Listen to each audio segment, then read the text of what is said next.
ഈശ്വരണം അമ്മേ സ്ഥൂല സൂക്ഷ്മ മഹാരൗദ്രേ മഹാശക്തി മഹോധരേ മഹാപാപഹരേ ദേവി മഹാലക്ഷ്മി നമോസ്തുതേ. ദേവി ശരണം അമ്മേ. സുപ്രഭാതം, ശുഭദിനം.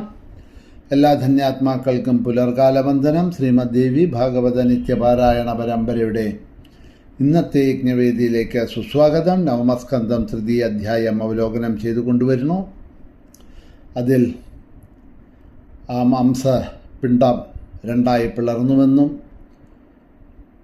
വിശപ്പും ദാഹവും കൊണ്ട് കരഞ്ഞു. കുട്ടിയുടെ കരച്ചിൽ കേട്ട ശ്രീകൃഷ്ണൻ പ്രത്യക്ഷമായി ആ കുട്ടിക്ക് വേണ്ട വരങ്ങളെല്ലാം കൊടുത്തു. എന്നിട്ടിനി എന്താണ് കൂടുതലായി വേണ്ടത് എന്ന് ചോദിക്കണു എന്ന ഭാഗം വരെ നമ്മൾ ഇന്നലെ കഥ പറഞ്ഞു നിർത്തി. ഭഗവാന്റെ വാക്കുകൾ കേട്ട ആ കുട്ടി പറയുകയാണ്, ബാലകൗവാച വരോ മേ ത്വത്പദാംഭോജേ ഭക്തിർഭവതു നിശ്ചല സതതം യാവധായുർമേ ക്ഷണം വാ സുചിരം ച വാ. എൻ്റെ ആയുസ് അല്പകാലമോ ദീർഘകാലമോ ആവട്ടെ, പക്ഷേ അത്രയും കാലം അങ്ങയുടെ പാദകമലങ്ങളിൽ ഭക്തി ഉണ്ടാവണം. അതാണ് എനിക്ക് വേണ്ട വരം. ഈ ലോകത്ത് അങ്ങയിൽ ഭക്തിയുള്ളവർ സദാ ജീവൻ മുക്തരാണ്. അങ്ങയിൽ ഭക്തിയില്ലാത്തവർ ജീവിച്ചിരുന്നാലും മൃതന് സമാനമാണ്. ജപം, തപസ്, യജ്ഞം, പൂജനം, വ്രതം, ഉപവാസം, പുണ്യതീർത്ഥ സേവനം എന്നിവ കൊണ്ട് എന്താ പ്രയോജനം? കൃഷ്ണഭക്തിയില്ലാത്ത മൂർഖൻ്റെ ജീവിതം നിഷ്ഫലമാണ്. അവൻ സ്വജീവിതത്തിന് ആശ്രയമായിരിക്കുന്ന ആത്മാവിനെക്കുറിച്ച് അറിയുന്നില്ല. അതുകൊണ്ട് സകല പ്രാണികളിലും ആത്മസ്വരൂപമായിരിക്കുന്നവനും പ്രകൃതിക്ക് അതീതനുമാണ് അവിടുന്ന്. സ്വേച്ഛാമയനും സർവത്തിനും ആദ്യനും സനാതനും ബ്രഹ്മജ്യോതിസുമാകുന്നു അവിടുന്ന്. അങ്ങനെയുള്ള അങ്ങയിൽ നിഷ്കളങ്കമായിട്ടുള്ള ആ ഭക്തിയെ തന്നെ അനുഗ്രഹിക്കണമെന്നാണ് ചോദിച്ചത്. ആ ബാലകൻ ഇത്രയും പറഞ്ഞ് നിർത്തി. കൃഷ്ണൻ അപ്പോൾ കേൾക്കാനിമ്പമുള്ള മട്ടിൽ ഇങ്ങനെ മധുരമായിട്ട് പറയുകയാണ് ബാലകനോട്, ഞാൻ എങ്ങനെയോ അതുപോലെ നീയും ദീർഘകാലം സുസ്ഥിരനായി ഭവിക്കും. അനേകം ബ്രഹ്മാക്കൾ നശിച്ചാലും നിനക്ക് നാശമുണ്ടാവില്ല. ഓരോ വിശ്വത്തിലും അംശം കൊണ്ട് നീ താൽക്കാലിക വിരാട്ടായി ഭവിക്കും. നിന്റെ നാഭിപദ്മത്തിൽ നിന്ന് വിശ്വസ്രഷ്ടാവായ ബ്രഹ്മാവുണ്ടാകും. ബ്രഹ്മാവിൻ്റെ ലലാടത്തിൽ നിന്ന് 11 രുദ്രന്മാരും ഉണ്ടാവും.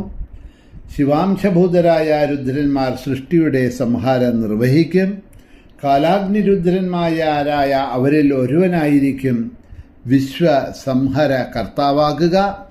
വിശ്വരക്ഷ നിർവഹിക്കുന്നതിന് വേണ്ടി രുദ്രൻ്റെ അംശമായി വിഷ്ണു സംഭവിച്ചുകൊള്ളും. എൻ്റെ അനുഗ്രഹം മൂലം നീ എന്നിൽ ഭക്തിയുള്ളവനായി ഭവിക്കും. കമനീയ രൂപനായി എന്നെ നീ നിത്യവും ധ്യാനത്തിൽ നിശ്ചയമായും ദർശിക്കും. എൻ്റെ വക്ഷസ്ഥലസ്ഥിതിയായ മാതാവിനെയും കാണും. ഞാൻ നിൻ്റെ ലോകത്തേക്ക് ഇതാ പുകുണു, നീ ഇവിടെ നിന്നുകൊള്ളൂ എന്ന് പറഞ്ഞ് അദ്ദേഹം അന്തർധാനം ഭഗവാൻ ചെയ്തു. കൃഷ്ണൻ തൻ്റെ ലോകത്തിൽ ചെന്ന്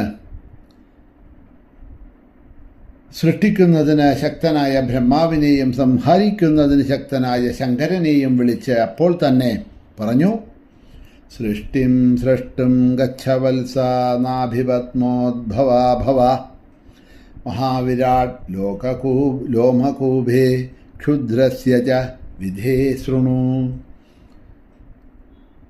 ഹേ വത്സന്മാരെ, പറയുന്നത് കേൾക്കൂ.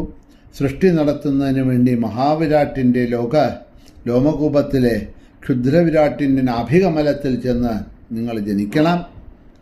ഹേ വത്സ മഹാദേവ, ബ്രഹ്മാവിൻ്റെ നെറ്റിത്തടത്തിൽ നിന്ന് അംശം കൊണ്ട് ജനിച്ച് ദീർഘകാലം തപസ്സു ചെയ്യൂ. ഇങ്ങനെ രണ്ടുപേർക്കും വേണ്ട ആജ്ഞകൾ കൊടുത്തു. ഹേ നാരദരെ, ഇങ്ങനെ ഭഗവാൻ പറഞ്ഞു നിർത്തി. അപ്പോൾ അദ്ദേഹത്തെ നമസ്കരിച്ചിട്ട് ബ്രഹ്മാവും മംഗളപ്രദാതാവായ ശിവനും അവിടെ നിന്ന് പോയി. ബ്രഹ്മാണ്ഡഗോളത്തിലെ ജലത്തിൽ മഹാവിരാട്ടിൻ്റെ ലോമകൂപത്തിൽ വിരാട്ടിൻ്റെ അംശത്തോടെ ക്ഷുദ്രവിരാട് അപ്പോഴേക്കും ആവിർഭവിച്ചു. വിശ്വവ്യാപിയായ ജനാർദ്ദനൻ നേരിയ പുഞ്ചിരികൊണ്ട് പ്രസന്നമായ മുഖത്തോട് ശ്യാമളവർണ്ണനും പീതാംബരനുമായ യുവാവായി ജലതൽപ്പത്തിൽ ശയിച്ചു. അദ്ദേഹത്തിൻ്റെ നാഭീകമലത്തിലെ കമലത്തിൽ നിന്ന് ബ്രഹ്മാവ് ആവിർഭവിച്ചു. 1,00,000 യുഗം അദ്ദേഹം ആ പത്മത്തിൻ്റെ നാളത്തിൽ ചുറ്റിക്കറങ്ങി. നാഭിയിലുണ്ടായ പത്മനാളത്തിൻ്റെ അന്തം പത്മജന് അത്രയും കാലം അതിൽ ചുറ്റിക്കറങ്ങിയിട്ടും കാണാൻ കഴിഞ്ഞില്ല. അതുകൊണ്ട് ഹേ നാരദ, അങ്ങയുടെ ആ പിതാവ് ചിന്താധീനനായി. വീണ്ടും അദ്ദേഹം സ്വസ്ഥാനത്ത് എത്തിയിട്ട് കൃഷ്ണൻ്റെ പാദാംബുജം ധ്യാനിച്ചു. ധ്യാനത്തിൽ ദിവ്യചക്ഷുസ്സുകൊണ്ട് ക്ഷുദ്രനായ വിരാട് പുരുഷനെ ദർശിച്ചു.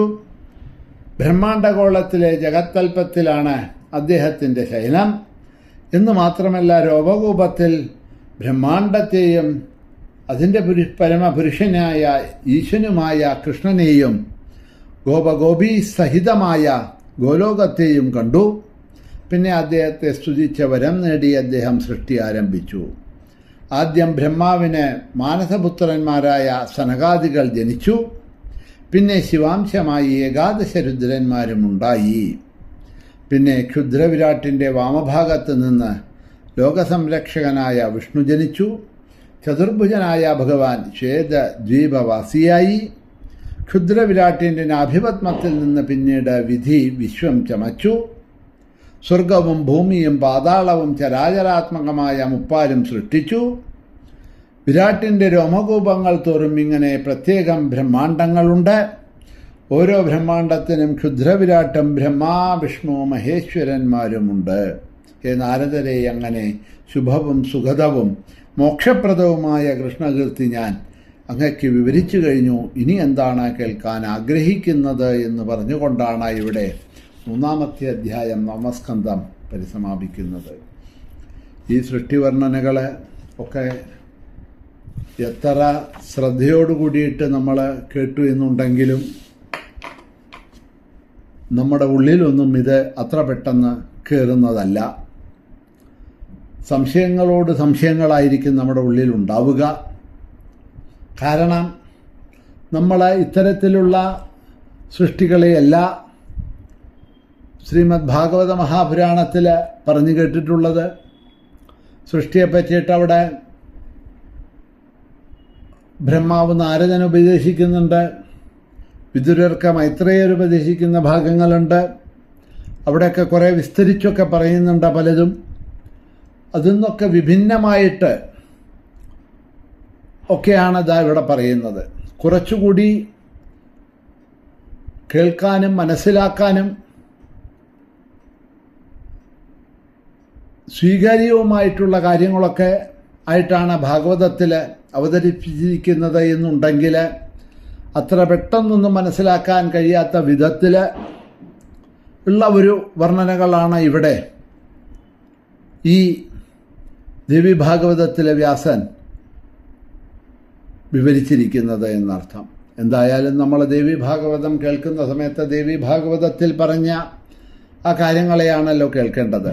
സാധാരണ ദേവീഭാഗവതം കഥയൊക്കെ പറയുമ്പോൾ ഇതൊന്നും അങ്ങനെ വിസ്തരിച്ച് പറയാറേയില്ല. കാരണം ഒന്നാമത് ഇതൊന്നും തലയിൽ കയറില്ല. കേട്ടാൽ പല പ്രാവശ്യം പഠിച്ച് മനസ്സിലാക്കിയാൽ തന്നെ കുറച്ചെന്തെങ്കിലും കയറിയെന്നേ ഉള്ളൂ.